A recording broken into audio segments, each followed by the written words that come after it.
আগে একটু সেটটা আনো, আমি দুইটা দুইটা বলি। পদে পদে সতর্ক থাকতে হয়। আকাশে অভিত ফাঁকা আলোর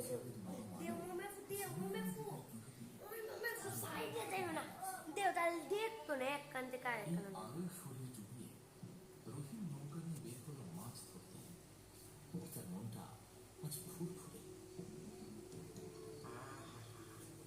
কি দারুণ জ্যোৎস্না, মনে হচ্ছে চাঁদটা যেন আমার নৌকাতেই নেমে এসেছে।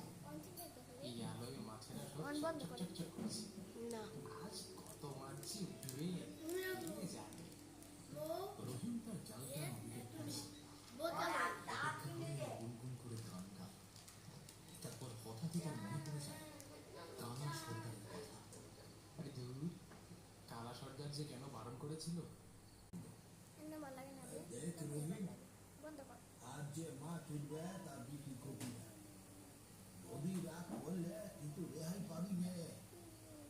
রহিমের ওই মুমে ওয়াই ছবিটা করে কালা সর্দার ঠিকই বলেছে, ভিডিওটা করে বাজে নদীর রয়েছে। মন বোঝা বড় দায়।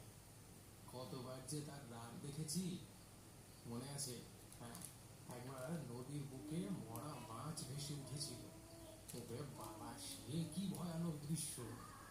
কালা সর্দার ঠিকই বুঝেছিল সুজয় নদী শান্ত হতে সময় লাগবে। আজকে পূর্ণিমা, নদীতে জোয়ার ভাটা। মুমে ও এটা করে বাজে দিতাছো। সে আবার আকাশের দিকে তাকায়। চাঁদের আলোটা এখন যেন আরো বিষণ্ণ লাগছে। হ্যাঁ, আজ না হয় আর বিক্রি করবো না। মাছগুলো শুধু নিজের জন্যই নিয়ে যাব। নদীর রাগ না হয় আজকে এড়িয়েই চলি। কালা সর্দার মিথ্যে বলেনি।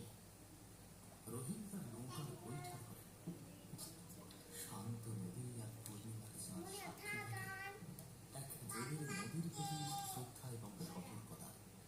কিন্তু ভাগ্যের পরিহাসে সেই শ্রদ্ধা টেকে না। জলে হঠাৎ একটা তীব্র টান পড়ে। রহিমের বুকে ফুকফুকে শুরু হয়। উফ, কি একটা মাছ পড়েছে রে বাবা, মনে হচ্ছে বিশাল কিছু। আজকে কপাল খুলে গেল, খুলে গেল আজকে কপাল রহিম। দাঁড়াও, কষ্টে রহিম জাল এটা অনেক কান ধরে হইতাছে, দেখো না। দেখে তার চোখে